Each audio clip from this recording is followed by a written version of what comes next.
অন্তর্বর্তীকালীন সরকার ডক্টর ইউনূসের আমলে কোনো সংস্কারই হয়নি। আমি কোনো সংস্কারই দেখি নাই। যারা এসব কথা বলেন, আমার মনে হয় যে তারা আসলে এসব কথা বলার কোনো যোগ্যতাই রাখেন না। কি জন্য?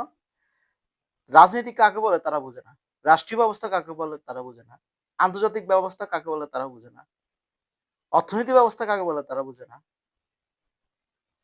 পররাষ্ট্রনীতি কাকে বলে তারা তাও বুঝে না। যদি তারা বুঝতো, তাহলে তারা এভাবে বোকার মতো কোনো কিছু না বুঝে এসব মন্তব্য করত না। আমি এই কথাটা আসলে বলতাম না অথবা এই ভিডিওটা করতাম না।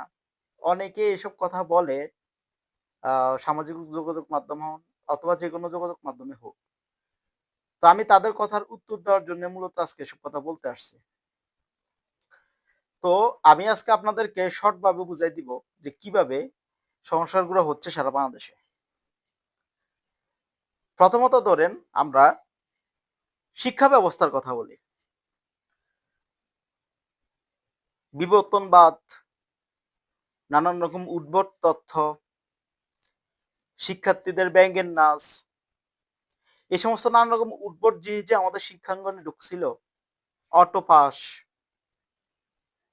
কোনো স্টুডেন্টে ফেল করবে না, এরপরে প্রশ্নপত্র পাস, এগুলা যে হয়েছিল বাংলাদেশে, এখন কি এগুলো হয়? অনেকে তর্ক করবেন হয়তো। আমি যদি বলি প্রমাণ দেখান, দিতে পারবেন। আচ্ছা, এবার ২ নম্বরে আসেন আমাদের প্রশাসনিক বিষয়গুলো নিয়ে অথবা দাপ্তরিক বিষয়গুলো নিয়ে। দুর্নীতি যে হচ্ছে না বিষয়টা এমন না।